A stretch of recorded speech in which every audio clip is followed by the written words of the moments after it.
Call the meeting to order and welcome everyone to the Kalispell City Council work session for December 8, 2025. Can I have a roll call, please? Counselor Dowd. Here. Counselor Dahlman. Counselor Fisher. Here. Counselor Hunter. Here. Counselor Nunnally. Here. Counselor Carlson. Here. Counselor Gabrielle. Counselor Graham. Here. Mayor Johnson. Here. We have one item for discussion this evening. Nothing to do with children, all to do with city parks and fun stuff, naming policy.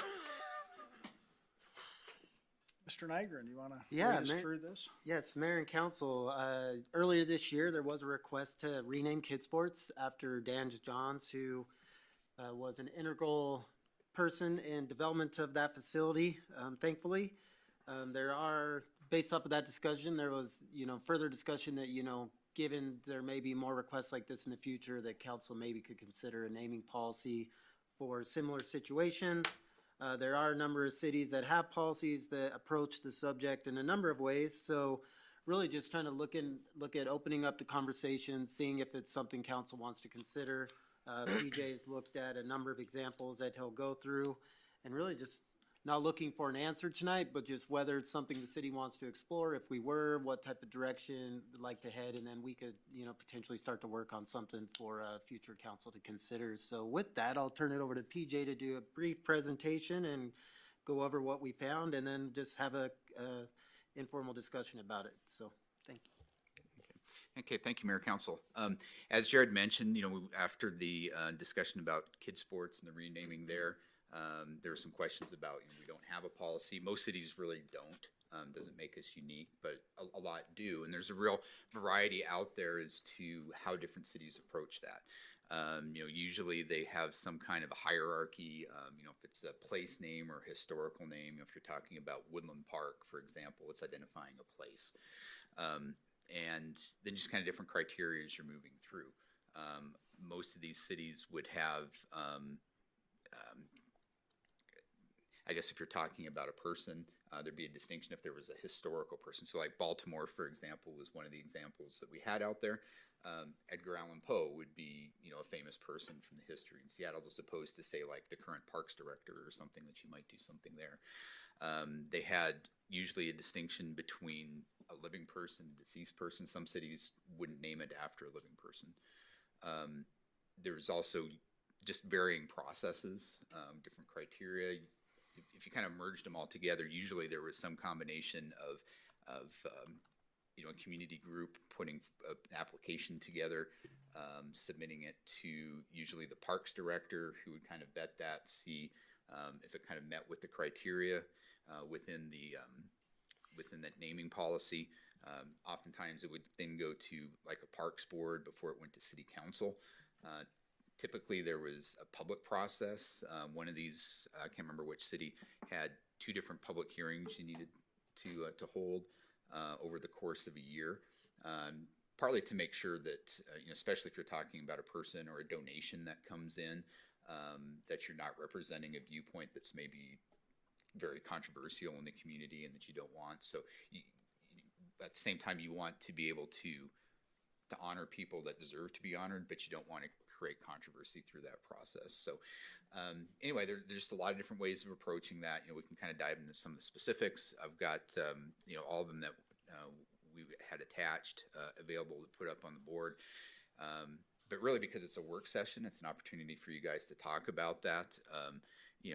Threshold question: should we even have a naming policy? There's no legal requirement per se that we do, but we certainly may say that it's a good idea.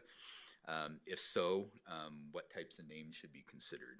Should we consider individuals or just place names or historical names that might attach to something, say like Parkline Trail versus something named after an individual that might be out there? A lot of these have criteria for donations.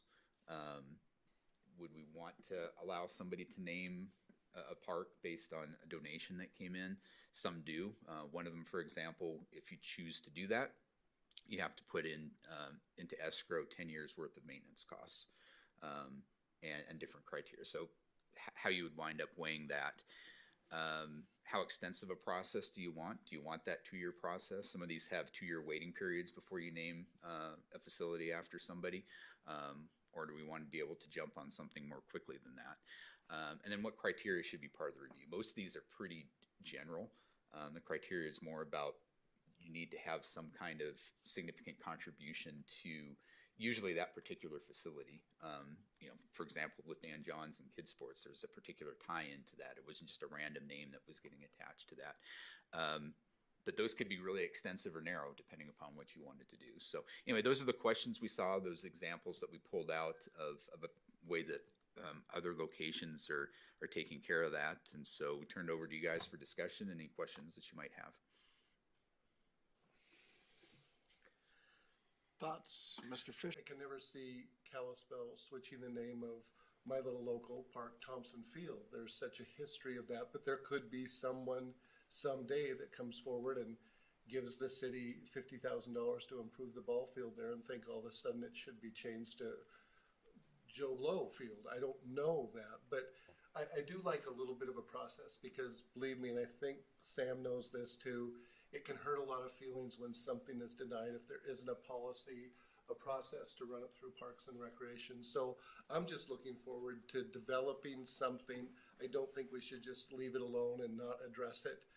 But very thankful what we did in a timely fashion, but want a little more order to that, especially when you look at the legacy of certain parks around town and the reason for that naming. So I like the process of getting some discussion to have a process better in the future, and maybe even honed in a little more on if trees or fences that could be built or backstops, or where do you draw the line on somebody thinking it should be much more of a change than that, than just a placard or something on that. So I'm looking forward to hearing what you all think.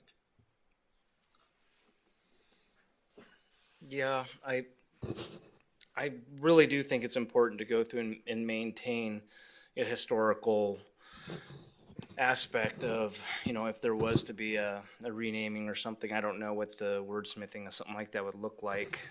But if you look at something like Woodland Park or Lawrence Park or something, I don't think I'd ever want to go through and see that name completely be changed off to something else, but maybe there's a way to tie the two together. I think that, part of the criteria through donation, from what Jared's example was, for 10 years of maintenance, I think you said that was a requirement? There was one of the policies had a 10-year escrow period if you were doing that. Okay. So, for maintenance costs. Sure. Yeah. So stuff like that, but I also think that it's a good idea. Let's face it, some of this stuff goes and takes some of the burden off the Parks Department, off that budget line item. So, if you do have smaller aspects of a park that can go through and be donated to, somebody be able to put their name on something, it's kind of the same idea of when somebody buys a brick for something, they put their name on it for whatever the cost was for the brick. They're able to put their name and attach it to something. I really kind of like the idea, even down to even the smallest detail. Maybe bricks, I don't know, but the smallest detail of a park bench or a picnic table. If somebody was wanting to go and build another gazebo or something, being able to go and have that be something that is attributed to their donation. That's what I would be for. Thank you. I would totally agree with that. And a couple of really good examples, the Daybreak Rotary Club. We did the climbing rock down in Lawrence Park.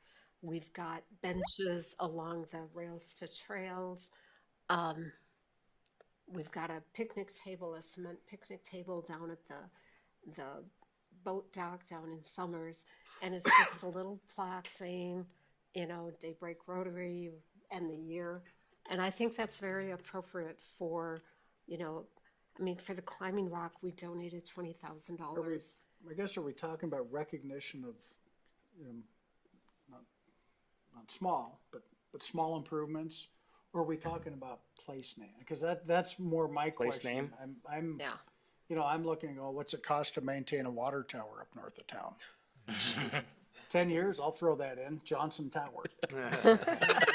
You know, so kind of look at what are we really trying to name?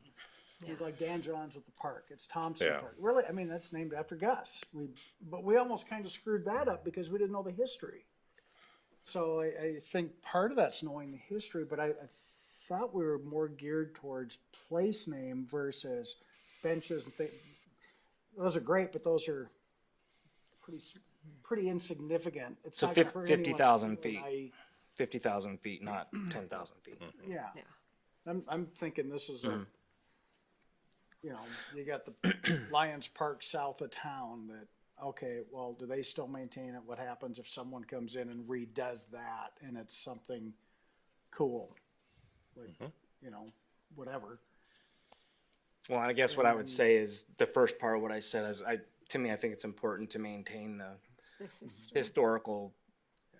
And I think Part of part of that. that might be, what are those requirements? I mean, Right. Dan, we knew it was that unending, that years of effort. It just kind of, I think there should be some criteria there versus, well, Mark wrote a check for 10 years of maintenance. What a great guy. Well, but really? Came in after everyone else did all the work and then wrote a check and takes the name. I've seen that before in different things and diminishes the value. Mr. Hunter? Yeah, thank you. Yeah, I appreciate all those comments, and I think a policy makes sense. I'm generally inclined towards a broader policy rather than narrower in terms of, like, I think having the option to name it after somebody who's living, like Dan Johns was alive when we started that process, so that makes sense to me, and having that flexibility of different things, having it be broader. The one exception I would say to that is with regards to donations. I think that's where you open up a can of worms if you kind of leave it broad. And so having it where the donation is the thing that made it happen, right? It can't be, oh, I improved it or I got this, bathroom done or whatever. And an example I'm thinking of, and to be clear, there's nobody's ever suggested this to me, but like Ashley Creek Park that we're working on. That would not happen without Bibler Family Foundation, right? If somebody came and said they want to name it after Bibler Foundation, I'd seriously consider that, but only because the whole thing would not happen without them. And so it makes sense to me. Whereas if we call Ashley Creek Park and then, 20 years from now, somebody donates a lot of money to, spruce it up, I would not probably support naming it after that person putting that money for it. So I think narrower on donation, but broader on the other things.